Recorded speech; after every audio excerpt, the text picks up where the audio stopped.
Bonsoir, mesdames et messieurs, bienvenue au TVC Nouvelles du 18 juin 2020. En manchette, pétition pour changer le nom de la municipalité et du village de Russell dans l'Est ontarien.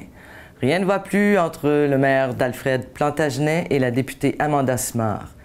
Remise de diplôme à l'Escale et le tournoi de golf du maire, dis-je bien, annulé cette année.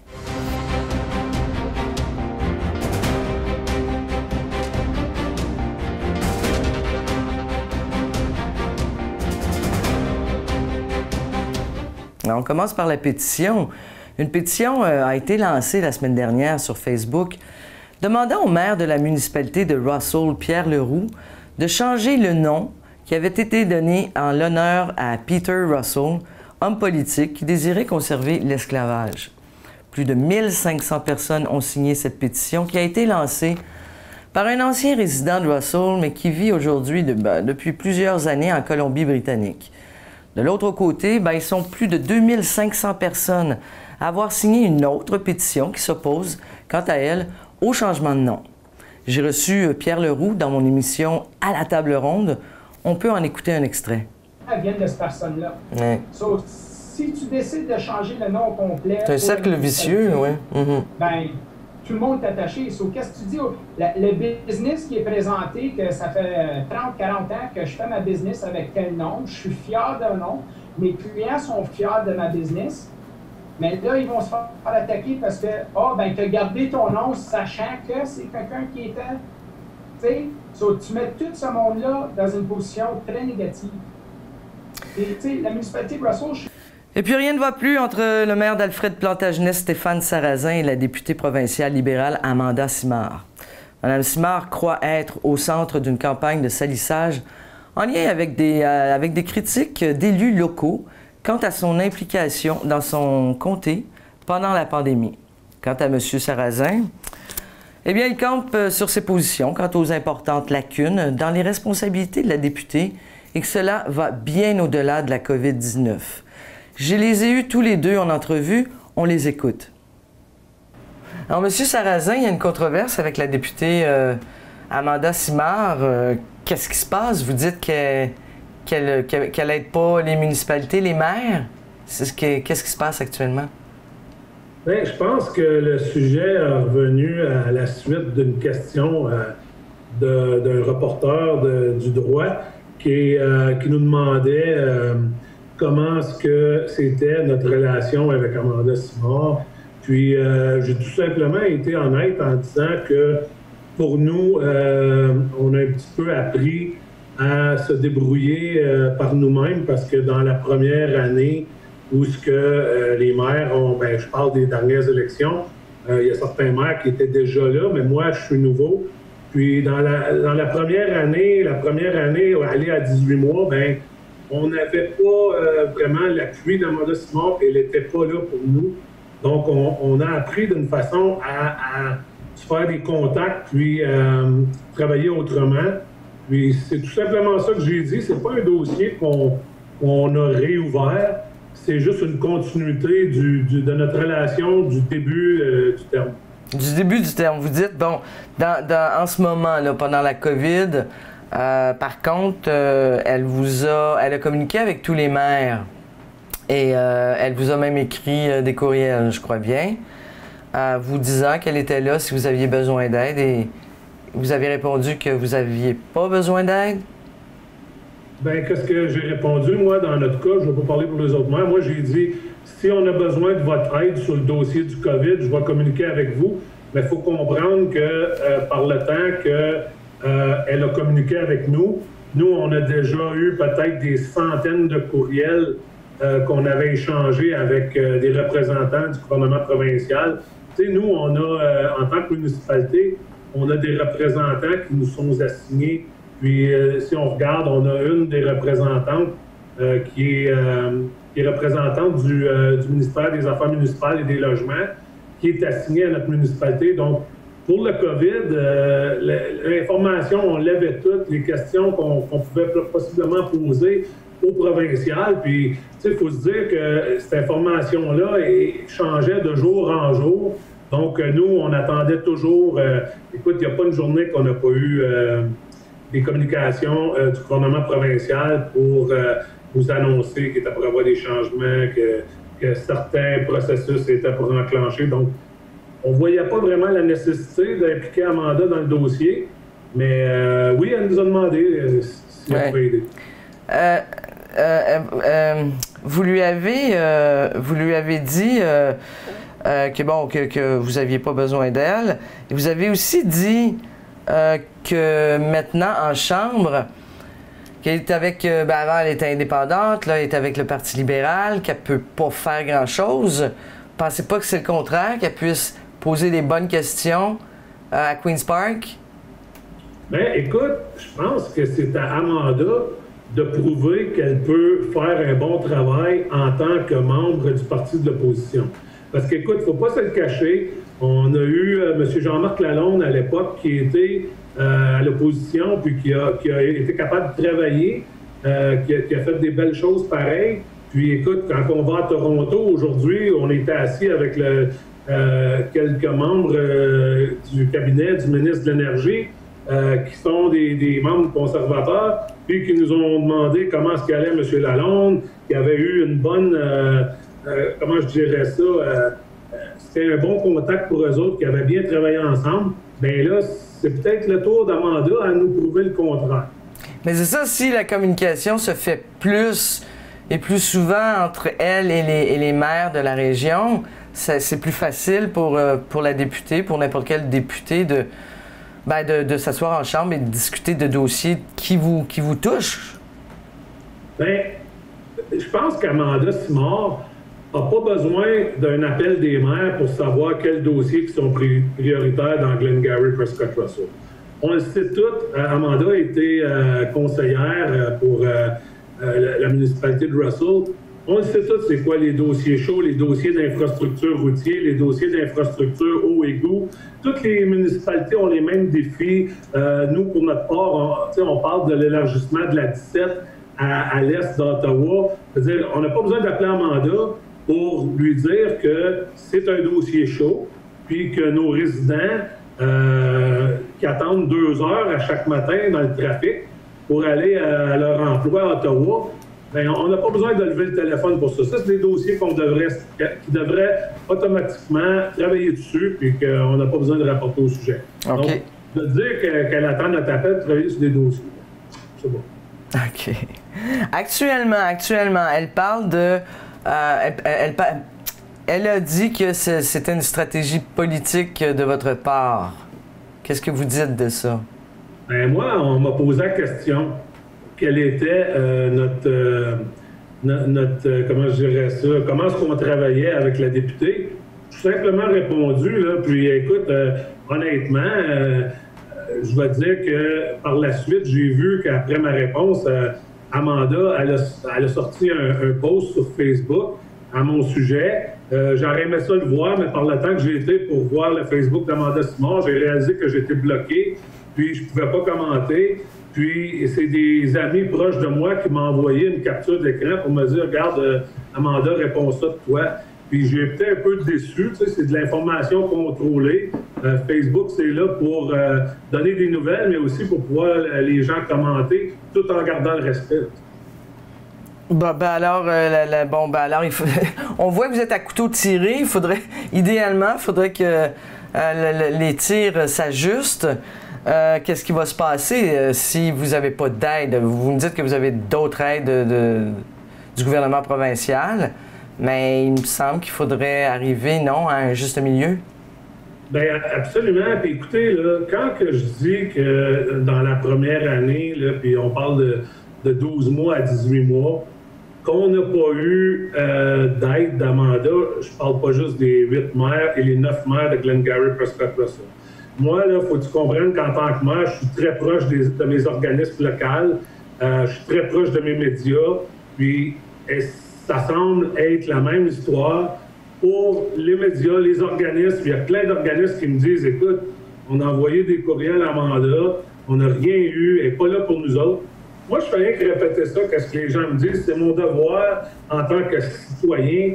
J'ai été élu par les citoyens pour les représenter, puis moi, je veux faire sûr que je suis capable de faire avancer les dossiers d'infrastructure, puis tout ce qu'on a besoin du provincial. Puis pour en faire une petite histoire courte, c'est que oui, on a plusieurs dossiers, puis chaque municipalité a leur petit dossier.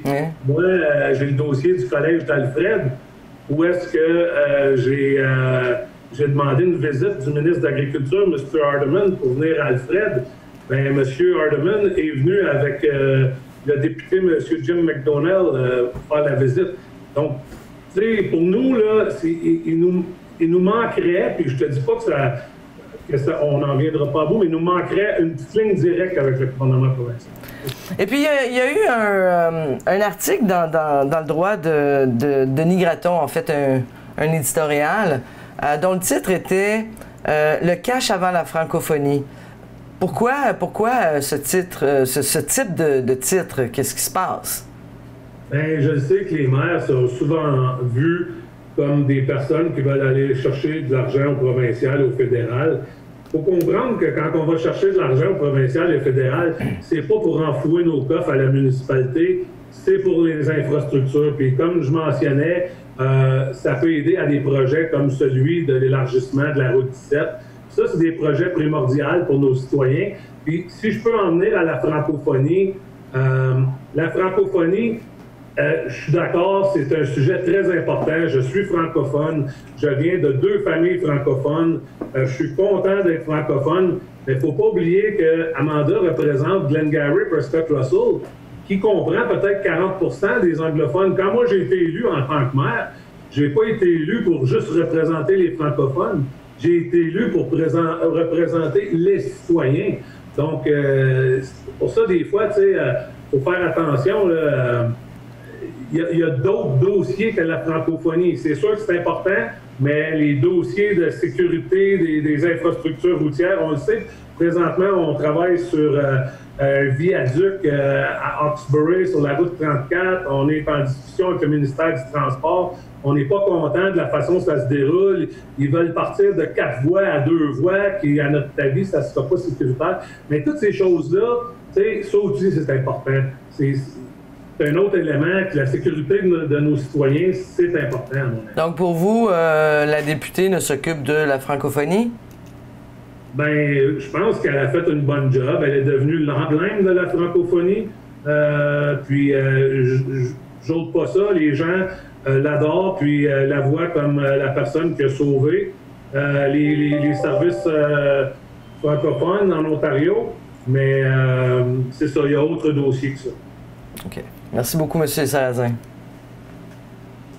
Alors, Amanda Simard, le maire de Plantagenet, d'Alfred Plantagenet, Stéphane Sarrazin, il dit que vous n'étiez pas toujours présente pendant la pandémie, mais aussi avant la pandémie. Puis vous avez répondu que c'est une campagne de salissage là, qui est en train de faire parce que vous lui avez proposé à maintes reprises de l'aider. Qu'est-ce qui se passe, là? Alors, je pense que pour les derniers 19 mois, depuis que je suis devenue indépendante, il y avait plusieurs critiques que je me suis pas défendue parce que je me disais ça vaut pas la peine de gaspiller de l'énergie à essayer de prouver que c'est pas vrai, ce que certains d'entre eux disaient de certains maires. Je me suis dit, il y a d'autres choses, j'ai pas le temps pour les enfantillages. Fait que je sais que je fais mon travail. On travaille pour les gens de la région et tout ce qu'il disait, je pouvais le prouver le contraire, mais je me suis dit ça vaut pas la peine. Qu'est-ce qu'il a dit? Qu'est-ce qu'il a dit? Il a dit que vous vouliez pas l'aider? Oui. Donc, la semaine passée, quand j'ai vu que M. Sarrazin avait dit aux médias que je ne l'ai pas aidé, j'étais pas présente, j'ai dit, attends une minute, comme ma grand-mère disait, il y a un bout à tout, là. Je suis un peu tannée dans les derniers 19 mois de rien dire. Alors, j'ai sorti le courriel que je lui ai envoyé j'essayais de le téléphoner et il m'a carrément dit tu peux pas m'aider, donc je vais t'appeler dans le futur si je t'ai besoin. Alors, pour lui de dire aux médias ensuite que je ne l'ai pas aidé quand il m'a pas téléphoné, c'était malicieux et c'était complètement faux. Alors, si quelqu'un te dit, Annie, je vais t'appeler si je t'ai besoin, lâche-moi, je pense pas que tu vas l'appeler. Alors, l'autre chose, c'est que j'ai vu dans les nouvelles qu'il avait dit, ben si elle me téléphone, c'est une stratégie politique. Ah, c'est lui qui a dit ça? Oui. D'accord. Donc, là, Pourquoi? C'est ce que j'ai demandé à la journaliste. J'ai dit, si je le téléphone, c'est une stratégie politique. Si je le téléphone pas, je l'aide pas, puis je suis pas présent. Alors, qu'est-ce qu'on est supposé de faire? Je sais pas. C'est enfantin. Moi, j'ai j'ai des dossiers sur lesquels on travaille. Il y a des choses importantes qui se passent. Ça roule. On est en plein milieu d'une pandémie. C'est pas le temps de commencer à tatouiner, là. Bon canadien français. Oui. Donc, vous avez dit, on l'a vu, on l'a lu, vous avez appelé tous les maires quand la pandémie a débuté. Exactement. Et j'ai commencé avec le maire Desjardins. Je voulais savoir comment il allait, pour voir s'il y avait besoin de quoi que ce soit. Je sais que ça peut être quand même difficile quand on est politicien. On est habitué d'être avec les gens, d'être à la maison. Donc, j'ai téléphoné les maires et j'ai mon bureau qui est en contact avec les municipalités, les directeurs généraux de la plupart des municipalités pour garder le track des projets, garder l'évolution des dossiers. Donc, on garde quand même ce contact-là et j'offre, si vous avez besoin de moi, téléphonez-moi. Mais si vous ne me téléphonez pas, c'est correct. Moi, il n'y a pas de problème avec ça. Mais ensuite, il ne faut pas se retourner de bord et dire « Non, mais elle ne m'a pas aidé ». Ça n'avait aucun sens. Ce qu'il a dit aussi, Stéphane Sarrazin, c'est que vous avez changé de parti politique. Il dit que là, j'ai compris que vous auriez dû rester avec le parti conservateur parce que vous auriez pu faire plus de choses. Qu'est-ce que vous dites de ça? Je pense que ça démontre une incompréhension flagrante de la façon que le système fonctionne, gouvernemental à la législature. On peut faire beaucoup de choses en opposition et encore plus parce qu'on peut critiquer, on peut vraiment mettre le point sur des choses qui ne fonctionnent pas. Et de dire que les députés d'opposition sont inutiles, comme que ça a été le message qu'il a voulu communiquer, ça voudrait dire que la moitié de la législature est inutile. Ça fait juste pas de sens. Alors, je pense que ça, c'est vraiment faux. Et l'autre chose, c'est que quelqu'un m'a fait remarquer que c'était la première fois que la plupart des maires dans la région sont d'allégeance plutôt conservatrice. Avant, c'était plutôt libéral. Alors, il y a peut-être un grain de partisanerie là-dedans, je ne sais pas. Peut-être une petite rancune, un mépris pour j'ai changé de parti et là, je ne fais plus partie du parti de leur choix, de certaines personnes. Parce qu'il ne faut pas mettre tous les maires dans le même panier, Annie. Il y en a plusieurs qui sont fantastiques et tellement faciles à travailler avec eux. Alors, je ne veux pas toutes les mettre dans le même panier, mais quand il y a des commentaires comme ça qui sortent, c'est vraiment désolant de voir ça, mais c'est certain que moi, je ne priverai pas leurs citoyens d'aide, d'interaction avec eux juste parce que Monsieur le maire a décidé d'avoir sa campagne de salissage ou peu importe ce qu'il essaie de faire, je ne sais pas. Mais moi, je continue mon travail, je travaille avec mon équipe et on est en constante communication avec les gens. Puis en plus, ben, vous êtes à Queen's Park 4 jours sur 5. Et on siège cet été, on n'était pas... Tout l'été, d'habitude, un gouvernement, non, ben, ça ne siège pas, les partis ne siègent pas l'été. Vous siégez? Oui, mais je retourne le vendredi, donc je m'en vais à la maison le vendredi. On siège aujourd'hui, on siège demain. Ça roule, ça continue de rouler ici. Puis est-ce que vous allez vous promener un petit peu dans les municipalités? Oui, je vais aller voir les commerces, je vais aller voir comment ça fonctionne. J'ai déjà, on fait nos épiceries, c'est certain, mais je vais aller voir comment ça fonctionne avec la réouverture, avec les salons de coiffure, avec toutes les entreprises, les centres de jardinage, tout ça. Alors, les terrains de golf sont ouverts. Je sais qu'il y en avait plusieurs qui attendaient ça. Yeah. Alors, je suis vraiment fière de notre région. Les chiffres ont demeuré bas tout au long. Alors, merci à tout le monde pour vraiment l'effort collectif. Bien, merci beaucoup, Amanda Simard. Merci. Bye. Eh bien, les chercheurs britanniques ont annoncé avoir trouvé un médicament efficace pour les cas graves de la COVID-19.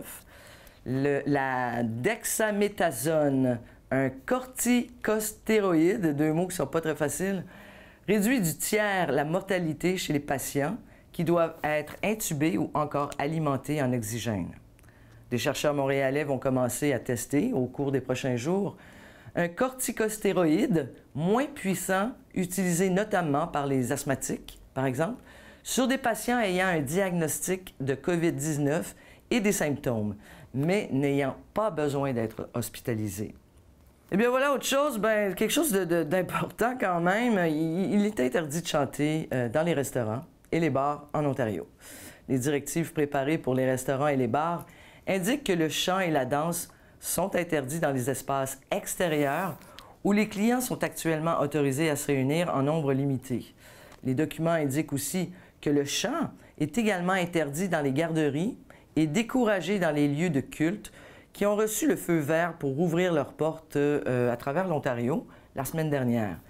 Le ministère provincial de la Santé affirme quant à lui que les directives anti-chant sont appuyées par la science et les médecins, ayant une expertise en la matière, sont d'accord.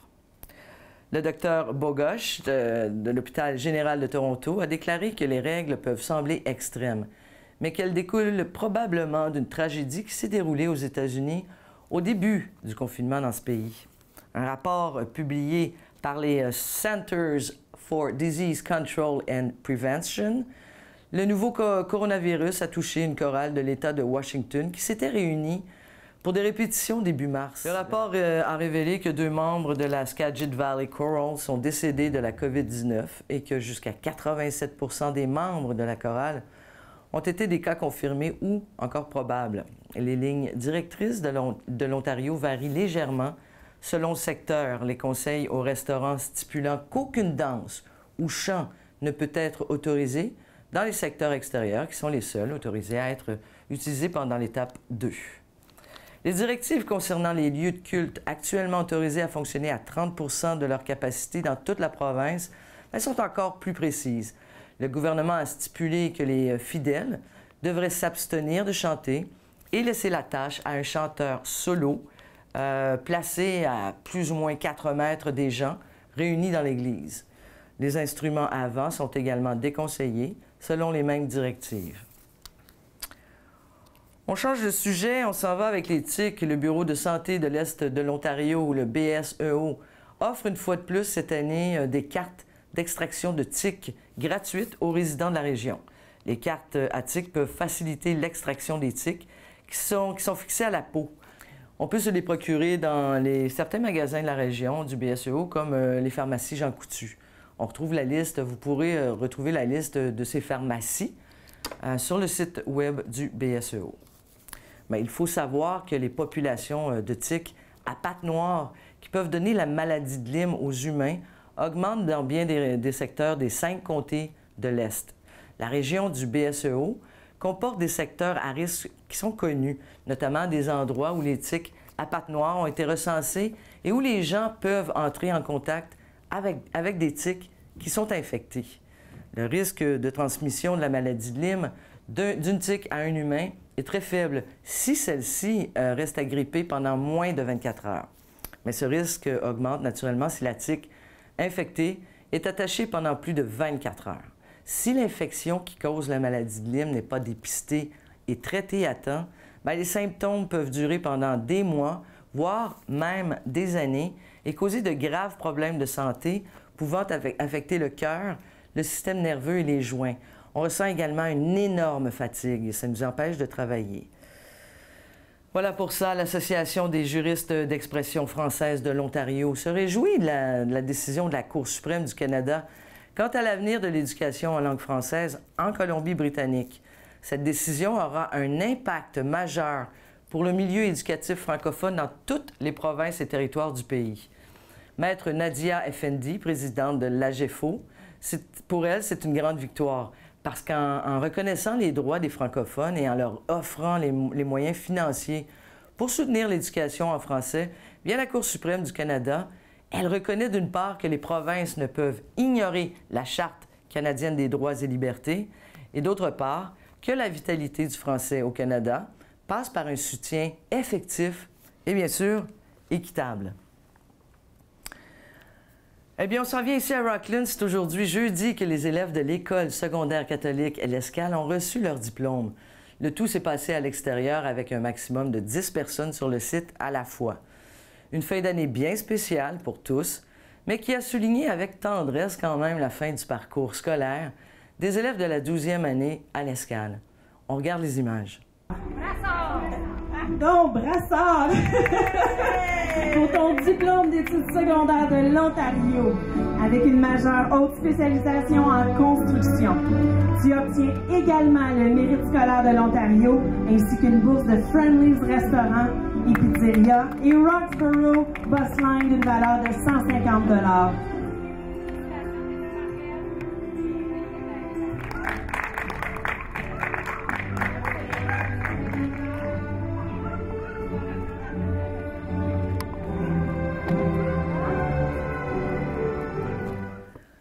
Et la cité de Clarence Rockland a préparé un spectacle pour la Fête du Canada le 1er juillet, mais il sera cette fois-ci virtuel.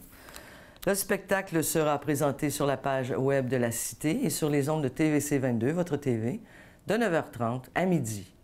Jojo, Aléop ou encore Martine Parisien font partie des artistes invités. Et pour terminer, il n'y aura pas le tournoi de golf du maire Desjardins qui devait avoir lieu le 18 septembre prochain est officiellement annulé en raison de la pandémie. L'activité, qui est une cueillette de fonds pour offrir des activités gratuites aux familles de Clarence Rockland, sera de retour par contre l'an prochain, on l'espère bien. Voilà, mesdames et messieurs, c'est tout pour le TVC Nouvelles. Merci d'avoir été encore plus nombreux chaque semaine avec nous. À la semaine prochaine. Au revoir.